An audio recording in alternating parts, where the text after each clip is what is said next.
Assalamualaikum warahmatullahi wabarakatuh.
Bismillahirrahmanirrahim. Alhamdulillahirabbil alamin wa bihi nasta'in ala umuri dunya waddin.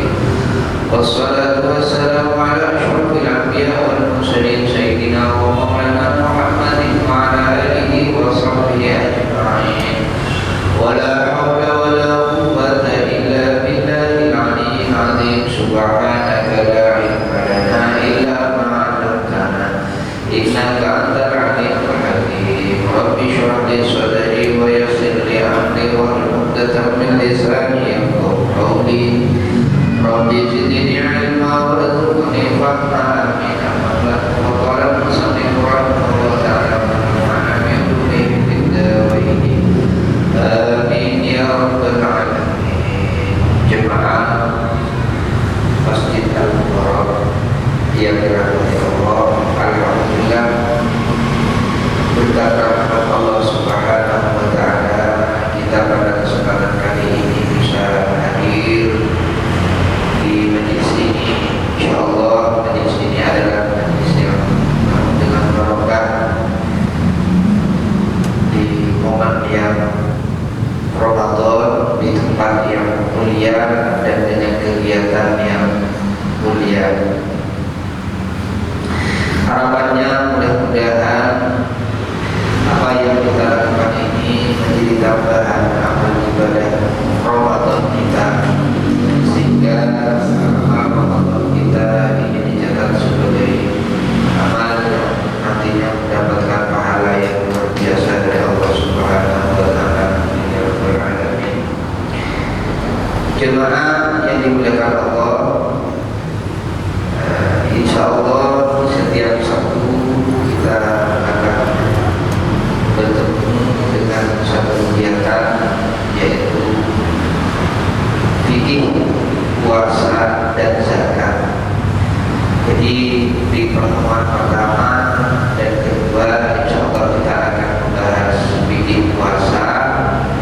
Di pertemuan ketiga dan keempat insyaallah kita akan membahas fikih zakat. Baik, puasa adalah suatu amalan yang ada pada bulan Ramadan.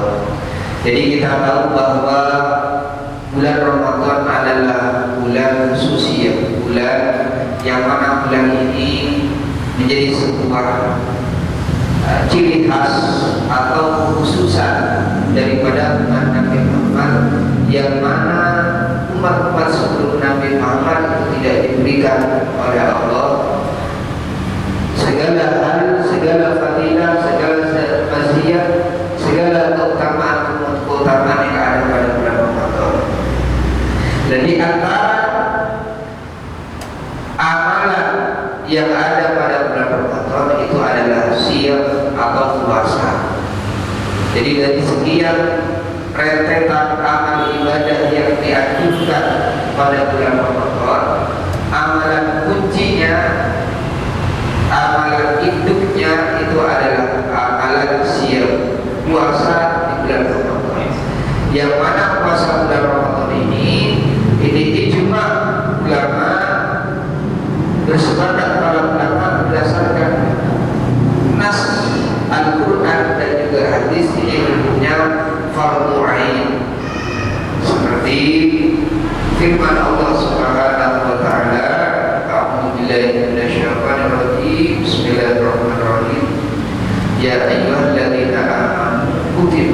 alaikum siyam kama kutiba 'alal ladzina min qablikum la'allakum tattaqun. Jelas bahwa puasa ini merupakan suatu kewajiban bagi setiap muslimin muslimat dimanapun berada. Itu nas ayat Al-Quran. Ada juga nas hadis seperti buniyal Islam ala khamsin. Islam dibangun atas 5 perkara: syahadatu an la ilaha illallah, wa iqamis shalah, wa ita'iz zakah, wa shaumi ramadan, wa hajjil bait. Jadi mabadi Islam, fondasi Islam itu ada 5, dan di antaranya adalah puasa Ramadan. Maka oleh karena itu, karena ibadah puasa ini adalah selain kewajiban bagi kita, tapi ternyata juga menjadi fondasi keislaman kita, menjadi dasar keislaman kita, maka patut dan harus kita untuk kemudian memperhatikan puasa Ramadan ini. Jadi kita harus bisa memperhatikan, artinya memperhatikan begini: kita tidak hanya sekedar berpuasa, kita tidak hanya sekedar yang penting melakukan puasa, yang penting kosong, tidak begitu. Tapi benar-benar kita melakukan puasa dengan memenuhi kriterianya, baik itu syarat wajib dan juga rukun-rukun puasa, dan bisa terhindar dari segala hal yang bisa membatalkan puasa, bisa terhindar dari segala hal yang membatalkan pahala puasa, dan seterusnya. Maka oleh karena itu pada kesempatan kali ini kita akan belajar tentang itu. Pertama, wa syaraitu wujubi shaumi salasatu asya. Syarat wajib puasa yang mana dengan syarat ini kemudian seseorang pribadi itu akan terkena khitab kewajiban puasa. Itu ada 3.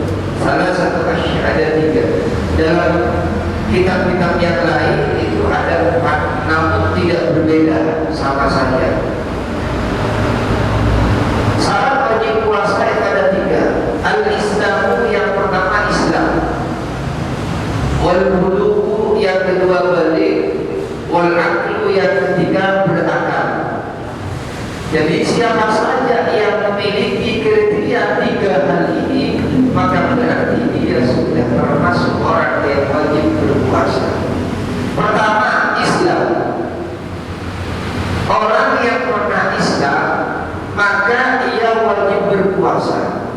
Pernah Islam artinya orang yang selama hidupnya tidak pernah Islam, dia tidak wajib berpuasa secara undang-undang fidunya. Pokoknya fidunya, dia tidak terkena tuntutan untuk harus melakukan puasa. Beda dengan orang yang pernah Islam. Orang yang pernah Islam, meskipun kemudian dia keluar dari Islam lagi, naudzubillah, murtad, dia tetap mendapatkan tuntutan untuk berpuasa meskipun dia tidak sedang berpuasa. Konsekuensi hukumnya apa? Konsekuensi hukumnya itu adalah ketika kita misalkan berjualan makanan kepada orang non-muslim yang tidak pernah Islam, maka ini tidak apa-apa, tidak dosa. Jadi kita berjualan makanan kepada orang yang tidak pernah Islam, non-muslim yang tidak pernah Islam, itu tidak berdosa. Kenapa? Karena dia tidak dituntut untuk melakukan ibadah puasa di dunia. Beda dengan ketika kita berjualan makanan kepada orang yang pernah Islam, apalagi yang Islam, orang yang pernah Islam, namun kemudian dia murtad, keluar dari Islam, maka kita harus menjual makanan kepada dia. Kenapa? Karena dia termasuk orang yang dihitomi, yang dituntut untuk melaksanakan ibadah puasa. Itu perbedaan konsekuensi terkait dengan syarat wajib Islam. Berarti kita semua sudah termasuk memenuhi syarat yang pertama. Kemudian syarat yang kedua, wal bulugu, balik. Balik ini biasanya diartikan dengan dewasa. Namun sebenarnya secara hukum fikih balik ini ditandai dengan 3 hal. Yang pertama adalah tamam ramsa asyarata sanatan, ketika anak genap berusia 15 tahun. 15 tahun ini hitungan Hijriah, bukan hitungan Masehi. Artinya anak kita yang berusia 15 tahun dengan hitungan Masehi itu sebenarnya sudah sebelumnya sudah umur 15 tahun dalam hitungan Hijriah. Kenapa? Karena lebih dalam setahun itu lebih pendek hitungan Hijriah. Jadi anak yang sudah berusia 15 tahun maka dia sudah dikategorikan sempurna balik. Yang kedua ditandai dengan ihtilam. Ihtilam ini biasanya dibahasakan dengan mimpi basah. Sudah pernah keluar sperma, baik sengaja atau tidak sengaja, baik melalui mimpi ataupun tidak melalui mimpi. Jadi ketika pernah mengalami ini, dia sudah dikategorikan balik. Dengan catatan dia sudah di atas usia 9 tahun. Kemudian yang ketiga, tanda yang ketiga itu adalah haid bagi anak perempuan. Anak perempuan yang sudah mengalami menstruasi meskipun usianya di bawah 15 tahun, maka dia sudah masuk kategori balik. Maka apabila ada di antara anak-anak kita yang mana anak kita itu sudah balik, perempuan sudah haid, yang laki-laki sudah usia 15 tahun, maka berarti dia sudah termasuk anak yang harus melaksanakan ibadah puasa. Harus sudah. Yang ketiga, wal aql, berakal. Berakal di sini artinya akalnya sehat. Maka dikecualikan dari syarat ini adalah anak yang belum tamyiz. Anak yang belum tamyiz meskipun dia mampu dan bisa melaksanakan ibadah puasa, dia tidak wajib berpuasa.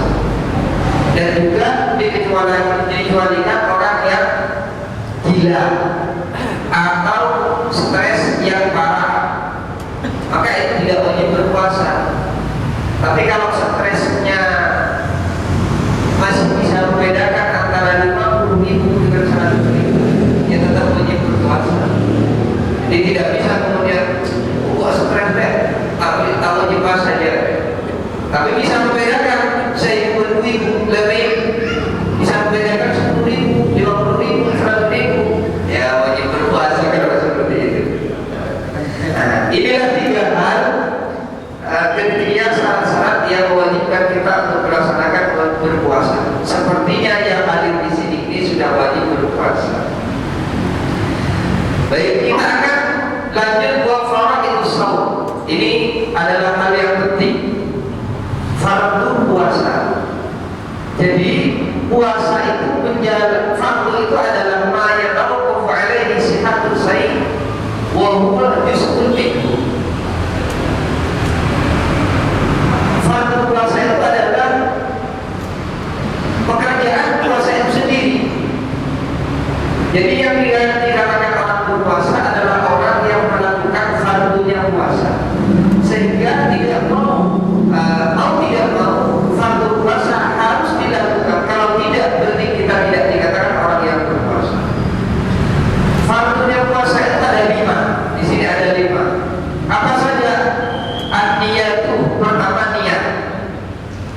Ini perlu diperhatikan karena niat ini suatu pelaksanaan pekerjaan yang bersifat itu rahasia. Artinya itu kan pekerjaan hati, sehingga terkadang meskipun seseorang itu tidak berniat namun tidak makan selama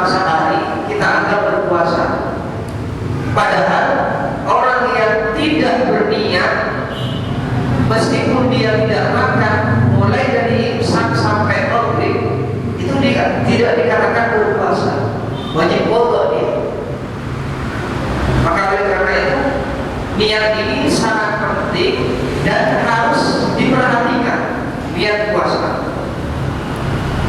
Niat puasa itu biasanya yang itu. Nawaitu sholawatin akada ifrati syahri ramadhani hadis sanati lillahi ta'ala.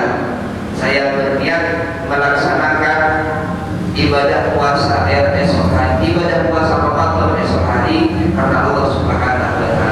Itu diucapkan dalam hati. Boleh diucapkan dengan lisan, tetapi harus diikuti dengan hati. Kalau tidak diikuti dengan hati, maka tidak sah puasanya. Ada kata penting dalam niat ini. Niat berpuasa itu ada dua syaratnya. Yang pertama harus tabyin. Tabyin itu niat harus dilakukan pada malam hari. Artinya tidak boleh kita berniat ketika sudah masuk waktu subuh. Karena waktu subuh itu sudah bukan malam. Karena dalam agama, dalam fikih, kalau sudah subuh itu bukan malam. Kalau kita kan, kalau sudah terbit matahari baru dikatakan bukan malam. Enggak. Malam itu pemisahnya adalah subuh. Kalau sudah subuh itu berarti bukan malam. Maka sebelum imsak harus sudah kita niat. Harus itu. Makanya perlu kita ingatkan anak-anak kita, istri-istri kita itu ketika bersantap sahur kita tanya, pas sudah niat ada puasanya, perlu begitu. Karena kita kan untuk ulama dulu itu dakwahnya luar biasa. Jadi biasanya ketika habis tarawih kita melakukan niat puasa. Di sini begitu. Nah, itu langkah luar biasa, itu ijtihad yang luar biasa dari ulama-ulama dulu itu. Kenapa? Karena yang bertarawih pasti berniat sudah.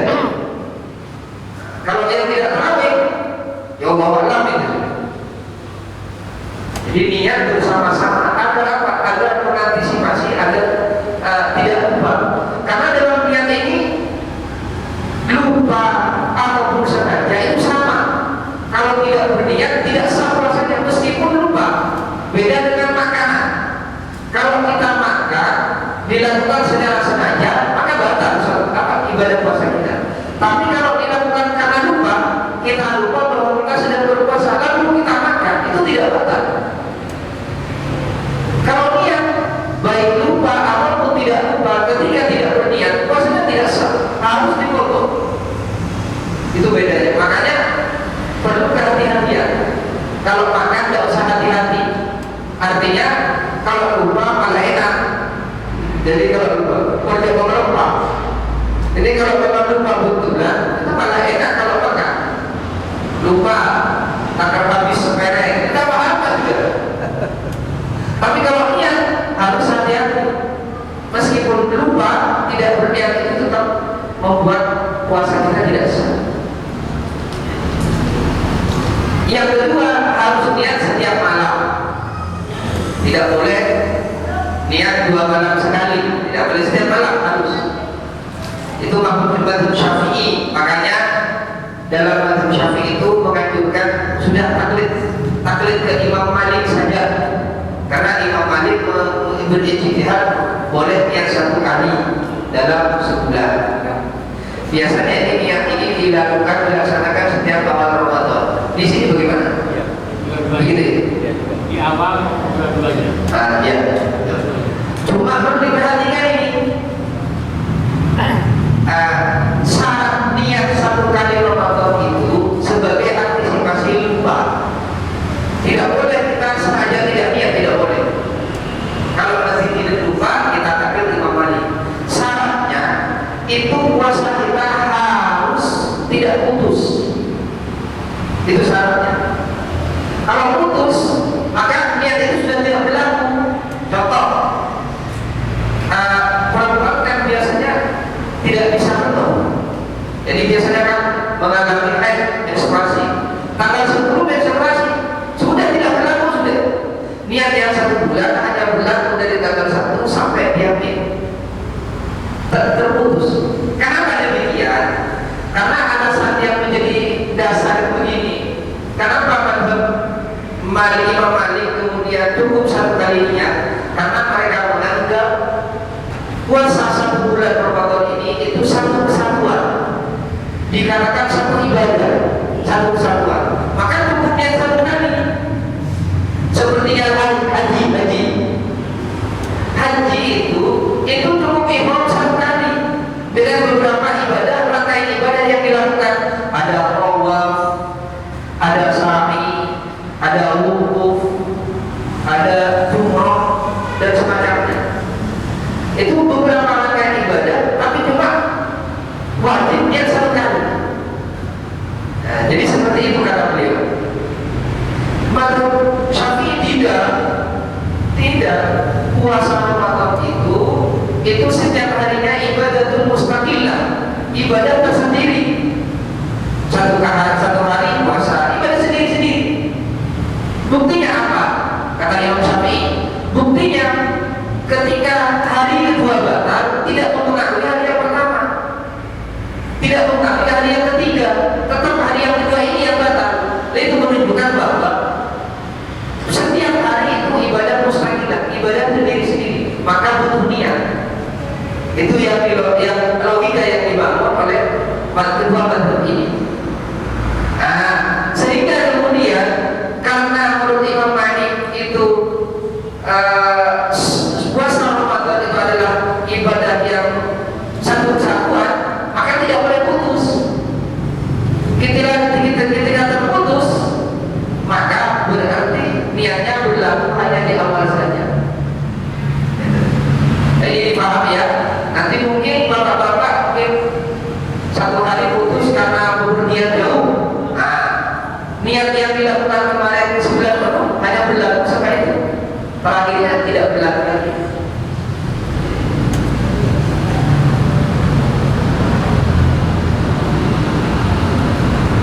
Kalau perempuan itu pasti putus biasanya, kebanyakan putus, jarang tidak putus. Kemudian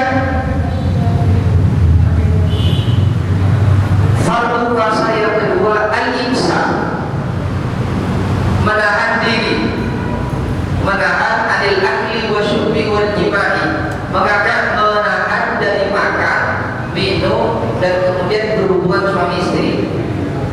Ya imsak ini, imsak itu kan memang makna daripada puasa. Jadi inti puasa itu niat, yang kedua imsak. Jadi yang pertama niat dengan segala syarat-syaratnya, yang kemudian adalah imsak, menahan diri.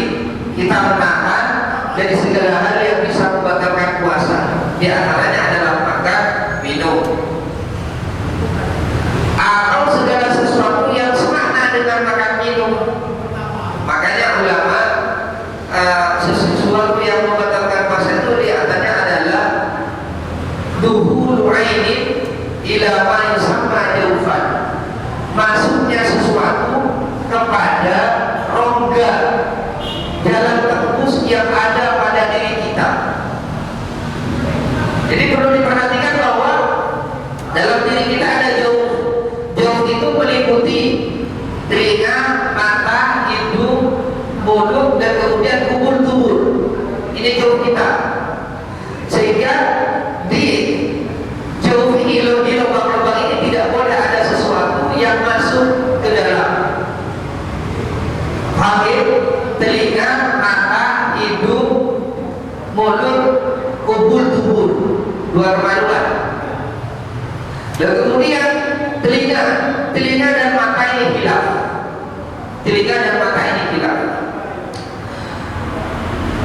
Menurut Imam Ghazali, telinga ini bukan jauh.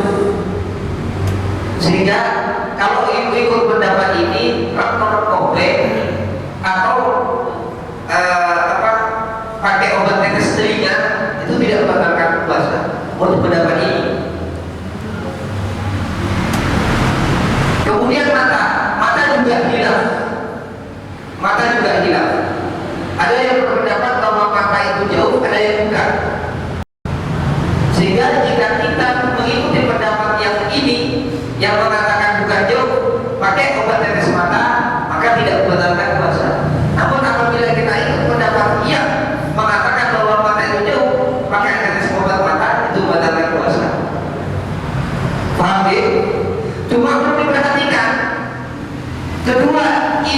dua pendapat ini begini. Jadi silang. Yang mengatakan bahwa telinga itu jauh, mata itu bukan jauh. Yang mengatakan bahwa mata itu jauh, mengatakan juga telinga itu bukan jauh. Sehingga begini, ketika kita ikut pendapat yang mengatakan bahwa telinga ini jauh, artinya ketika kita rokok kobe itu tidak membatalkan puasa, otomatis kita berarti mengikut pendapat bahwa mata itu bukan jauh. Jadi kebalikannya, yang mengatakan ulama yang mengatakan bahwa telinga itu jauh berarti mata bukan jauh. Yang berpendapat bahwa mata itu jauh berarti telinga itu bukan jauh. Sehingga begini nanti konsekuensinya, ketika kita sedang sakit mata dan sedang sakit telinga dan butuh pengobatan obat tetes, maka harus memilih di antara keduanya. Tidak boleh kemudian, oh ini bisa etapu yang baru diobati bersama-sama, ikut dua pendapat, tidak bisa, karena silang itu pendapatnya. Ketika kita memilih pendapat bahwa telinga itu merupakan bukan jauh, artinya boleh kita pakai obat tetes telinga, otomatis kita sudah tidak bisa pakai obat tetes mata. Sebaliknya demikian, ketika kita memilih pendapat bahwa mata itu bukan jauh, sehingga kita boleh pakai obat tetes mata, berarti otomatis kita memilih pendapat bahwa telinga itu bukan jauh. Telinga itu jauh sehingga membatalkan puasa apabila kita pakai obat tetes telinga. Dipahami? Pahami? Jadi silang, pendapatnya silang. Maka untuk hari ini misalkan kita terkena penyakit telinga dan mata yang butuh pengobatan obat tetes misalkan, maka sehari ini harus memilih apakah ikut pendapat yang memperbolehkan mengobati telinga atau tidak. Pilih telinga, besok boleh pilih mata. Caranya begitu. Paham? Telinga dan mata. Kemudian hidung. Hidung ini juga termasuk rongga atau jauh yang apabila kita memasukkan air benda itu dapat membatalkan puasa. Cuma perbatasannya luar dan dalam. Apakah kalau cuma begini membatalkan, ataukah kalau kita rekor buang itu kupil apakah membatalkan? Itu jawabannya, apabila sudah masuk ke dalam maka batal. Apabila belum masuk ke dalam, belum masuk kategori ke dalam, maka tidak batal. Badan luar dan dalam itu dibatasi apa? Dibatasi khaisu, pakan hidup. Jadi kalau kita belajar bacaan Quran, bacaan gunnah, gunnahnya itu di khaisu. Kalau sudah sampai ke itu berarti dalam, masuk ke dalam batal. Kalau tidak sampai ke itu, ke khaisu, ke pakan hidup, maka tidak membatalkan. Maka kasus yang kemarin ketika kita berada di situasi pandemi corona, itu kan apa namanya? Di swab. Swab itu panjang ya, panjang. Swab itu sudah masuk ke khaisu, bahkan lebih. Itu membatalkan swab itu. Membatalkan. Kenapa? Karena segini ini masuk ke khaisu itu. Itu salah satu contoh kasus. Kemudian maka jangan sampai masuk ke khaisu kita. Kemudian mulut, rongga mulut juga jauh, sehingga kemudian kita harus hati-hati memasukkan sesuatu. Nah, kemudian batasnya di mana? Batasan untuk mulut itu khilaf ulama. Ada yang mengatakan hak. Jadi hak makhrajnya hak. Jadi per atas daripada apa namanya halqun, tenggorokan. Ada yang mengatakan bisa di bawah, ada yang mengatakan kok, tapi kita pakai yang A-nya. Jadi jangan sampai memasukkan sesuatu sampai pada hak makronya hak. Karena kalau sudah sampai ke hak, maka itu dapat membatalkan puasa. Ya. Berarti seperti kasus misalkan mencicipi makanan itu tidak masalah. Misalkan ibu-ibu yang masak, misalkan biar tahu ukuran rasa makanan yang kita masak, maka tidak masalah kemudian itu dirasai pakai lidah dan kemudian dikeluarkan lagi, jangan ditelan. Ibu-ibu tidak apa-apa, ini tidak membatalkan dan tidak makruh. Tapi untuk bapak-bapak yang memang tidak punya tugas seperti itu, tidak masak, kira asana, hukumnya makruh. Makruh karena tidak ada kepentingan di situ. Tidak terasa. Makruh. Tapi tidak batalkan karena tidak ada ain yang masuk ke dalam. Kemudian di bawah kubur-kubur. Kubur-kubur itu batasan luar dan dalamnya itu ketika posisi jongkok. Ketika kita berada di posisi jongkok, yang kelihatan pada posisi jongkok berarti area luar, goib. Yang tidak kelihatan maka anggota batin, anggota dalam.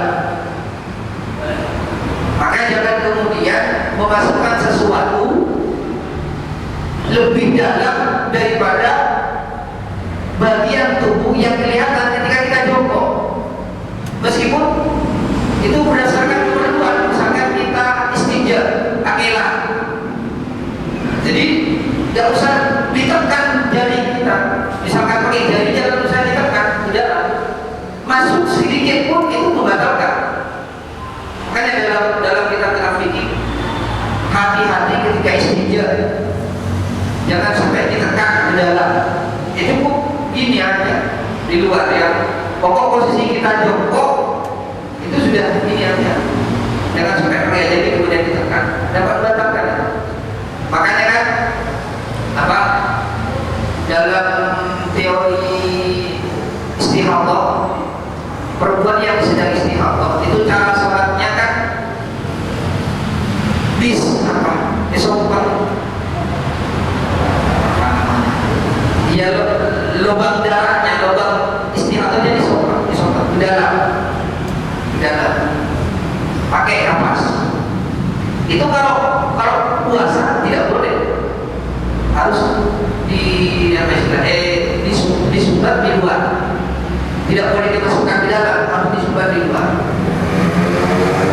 Kenapa? Karena dapat membatalkan ibadah puasa. Untuk kubur-kubur itu anggota luar dan dalam itu dapat diketahui ketika jongkok. Yang kelihatan posisi jongkok berarti itu zahir, yang tidak kelihatan maka dikatakan batin. Maka hati-hati. Kemudian perlu hati-hati mandi. Mandi ini itu ada beberapa jenisnya. Ada mandi matlub, ada mandi tabarrud istilahnya. Mandi matlub itu mandi yang dianjurkan, seperti mandi wajib. Kita hadas kan harus bersuci, hadas besar. Junub kita berhubungan intim dengan berhubungan suami istri. Nah, itu kan junub. Kita harus mandi. Lah mandi besar itu namanya mandi matlub. Ada mandi tabarrud. Mandi yang biasa kita mandi. Mandi malai bersih, mandi malai tak bau. Itu tabarrud namanya. Maka konsekuensi hukumnya ketika kita mandi tabarrud, mandi seperti biasanya, itu tidak boleh ada air masuk ke dalam. Meskipun tidak sengaja. Jadi kita tidak boleh pakai kaidah mayoritas hal yang membatalkan puasa itu ketika disengaja, makan sengaja, minum sengaja. Ketika tidak sengaja tidak batal. Apalagi jima sengaja, apabila tidak sengaja tidak membatalkan. Namun dalam hal ini itu tidak bisa dipakai ketika kita mandi, bukan mandi wajib, artinya mandi biasa. Itu ketika ada air masuk meskipun tidak sengaja itu dapat membatalkan puasa. Jadi misalkan saya tak sengaja saat ada masuk air batal, makanya hati-hati. Kemudian sebaiknya pindah jadwal mandi habis maghrib dan sebelum subuh, atau kalau tidak ya harus hati-hati. Yang kedua, sikat gigi. Sebaiknya pindah jadwal sikat gigi. Sikat gigi sehabis berbuka puasa dan sikat gigi sehabis sahur sebelum imsak. Karena sama, orang yang bersikat gigi apabila ada air masuk tanpa sengaja itu batal. Tidak bisa menggunakan kaidah tidak sengaja. Kenapa? Karena dalam teori sikat gigi itu masuk tempat motor mubadah, masuk kumur-kumur yang itu sudah keras. Maka ketika kita kumur-kumur keras itu ketika tidak sengaja masuk maka dapat membatalkan puasa. Kumur-kumur itu kan sunnah apabila mau berwudu. Cuma ketika kita sedang berpuasa dianjurkan pelan-pelan. Namun apabila kita berkumur-kumur secara keras, maka ketika ada air yang masuk tanpa sengaja itu dapat membatalkan puasa. Dan hukum kumur-kumurnya makruh, sama dengan bersikat gigi. Jadi masuk kategori kumur-kumur yang keras. Nanti apabila ada air masuk tanpa sengaja tetap membatalkan puasa kita.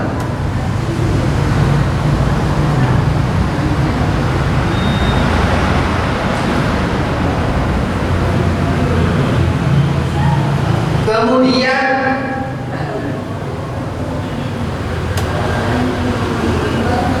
ketika istinja sudah ya, ketika istinja sudah mandi, ada mandi makruh, ada mandi tabarruk.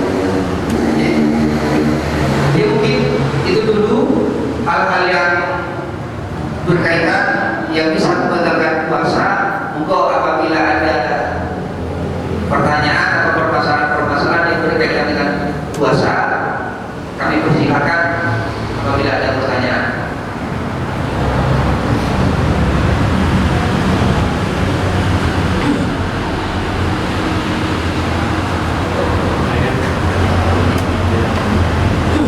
Dengan yang membatalkan puasa, memasukkan sesuatu atau benda pada tubuh kita, ya tadi ya timah. Ini adalah masukannya melalui pori-pori, misalnya suntik atau vaksin, atau ada sekarang bisa masukkan makanan itu melalui selang, apa harus melalui mulut. Itu.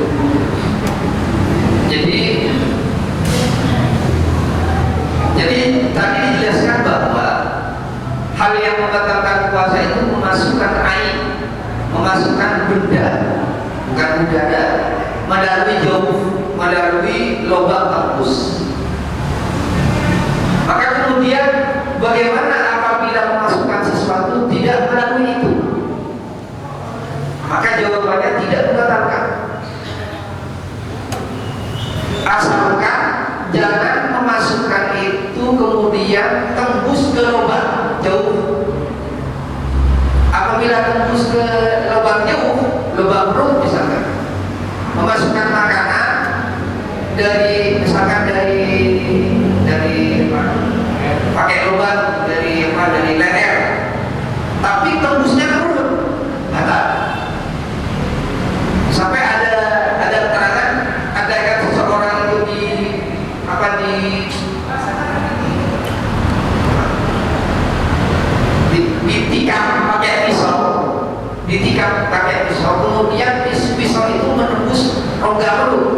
itu membatalkan puasa. Membatalkan puasa. Nah, iya pakai pisau, iya dipakai ditikam pakai pisau tembus ke rongga perut, itu udah membatalkan puasa. Alasannya? Karena yang masuk ke jauh itu tadi, jauh. Tapi benda yang masuk kan tidak mempengaruhi cara membatalkan puasa. Jadi sama. Misalnya ada keterangan kalau kita misalnya menelan misalnya kelereng, itu tidak membatalkan puasa. Oh, batal. Ada keterangan macam itu. Jadi benda yang tidak lazim untuk dikonsumsi untuk makan. Batal. Jadi setiap benda yang masuk ke rongga dalam, meskipun itu tidak apa ya,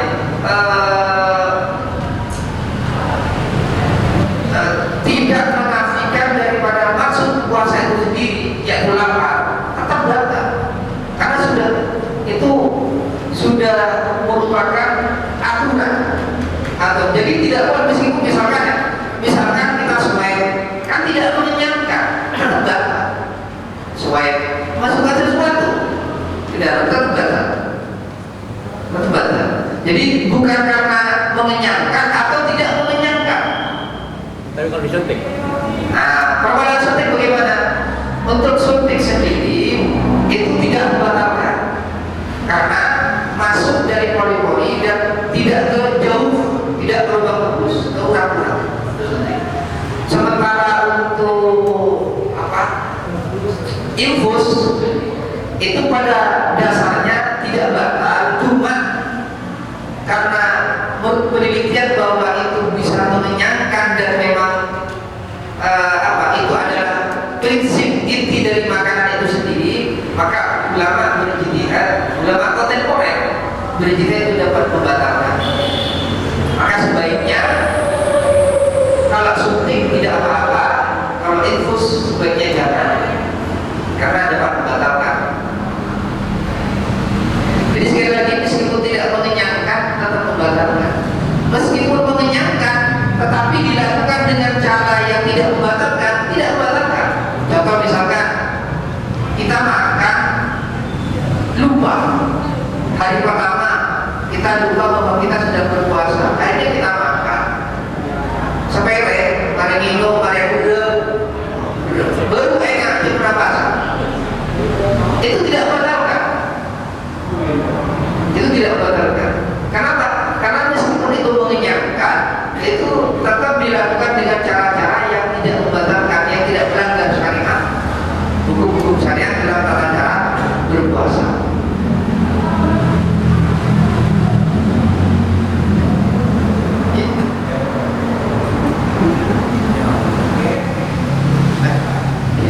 Tadi disampaikan dalam menurut Imam Malik, niat itu juga kembali.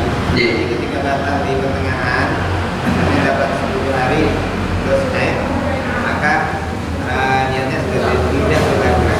Ketika mau memulai lagi, niatnya juga sama seperti di awal. Nah, boleh. Jadi cara atau solusinya ketika kita mengikuti pendapat yang menyunahkan, menganjurkan kita niat 1 bulan penuh taklid kepada mazhab Maliki agar antisipasi lupa. Namun kemudian di pertengahan perjalanan puasa ternyata puasa kita putus, maka ketika kita mulai lagi harus niat lagi, niat sebulan lagi, niat 2 kali lagi, niat 2 kali. Jadi caranya begitu, antisipasinya begitu. Kalau tidak begitu, maka niat yang dari pertama itu tidak berlaku lagi untuk yang kedua.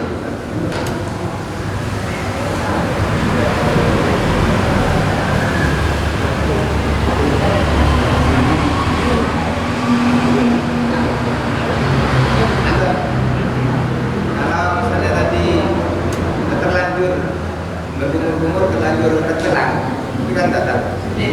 Nggak boleh makan seperti biasa. Jadi pertanyaannya,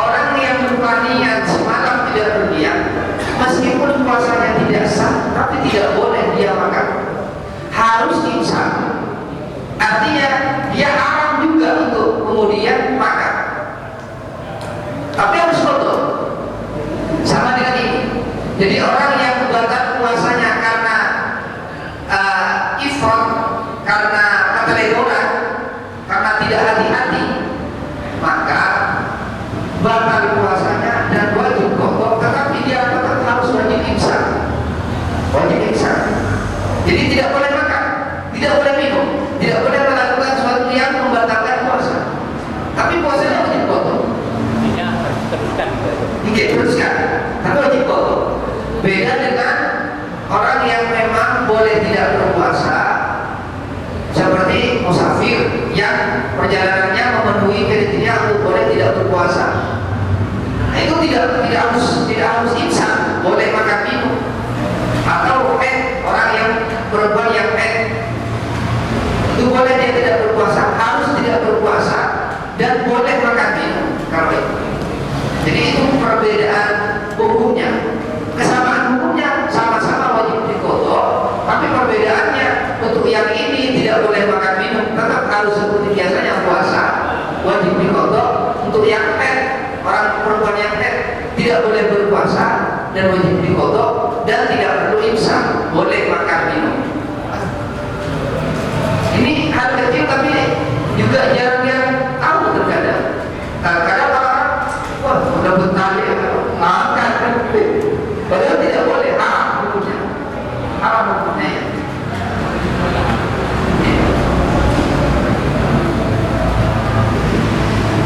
Berikutnya, wanita yang ingin puasa dan dia itu pada saat tengah misalnya haid, sehingga dia antisipasi minum obat untuk tidak haid. Itu diperkenankan. Jadi hukum pakai minum obat penunda haid apakah boleh? Boleh, boleh. Jadi kalau memang ada semisal itu obat yang bisa menunda haid, kemudian kita minum konsumsi agar puasa kita tidak putus, maka hukumnya boleh. Sama dengan haji. Haji itu boleh minum obat penunda haid, bahkan dianjurkan, bahkan sudah dipakai dan dilakukan. Karena kebayang sudah berangkat ke sana dengan biaya yang begitu mahal, debatnya saya pakai. Akhirnya dia sudah keluar biaya banyak tapi tidak berhaji, hajinya gagal. Maka sama dengan ini. Jadi misalkan ada ibu mau minum obat penunda haid selama bulan Ramadan agar puasanya tidak putus, itu diperbolehkan, monggo silakan. Kalau sekarang kan mudah, kalau sekarang mudah, obat-obat seperti ini tidak sulit, itu boleh dalam rangka menjaga agar puasa kita tidak putus. Mereka kan satu untuk pas malas karena masa lebihnya boleh diperkenankan. Yang membatalkan puasa itu masuknya ain kepada jauh. Ain ini adalah benda, berarti dikecualikan udara, ongkos itu bukan ain. Masuk gas ya, oksigen. Oksigen itu bukan ain. Tapi ongkos rokok, sedot, itu masuk ain. Ongkos rokok sedot, tapi ongkos yang keluar dari kan ada perokok pasif, ada aktif. Untuk perokok aktif itu masuk ain. Untuk perokok pasif, ongkos rokok yang keluar dari orang yang merokok itu bukan ain. Jadi ada orang merokok, ongkosnya kok hidup kita itu tidak masalah, tidak membatalkan. Tapi kalau kita yang nyedot itu membatalkan, karena itu masuk ain, masuk benda. Karena sudah dibuktikan. Dulu ada ulama yang berfatwa bahwa Imam Syuuti namanya. Imam Syuuti ini dulu berfatwa bahwa rokok itu bukan ain, sehingga beliau berfatwa tidak membatalkan. Imam Syuuti. Jadi kalau ada orang sekarang mengatakan bahwa rokok tidak membatalkan, berarti dia ketemu dengan fatwanya Imam Syuuti. Tapi fatwa ini kemudian ditarik oleh beliau. Fatwanya itu ditarik setelah beliau mendapatkan konfirmasi dari ulama-ulama yang lain bahwa itu ain. Setelah dibuktikan pakai apa namanya itu ya, dibuktikan sudah.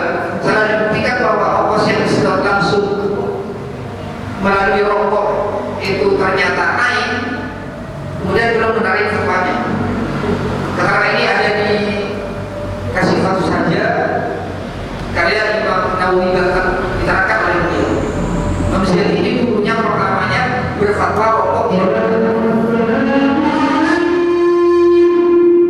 Demikian mudah-mudahan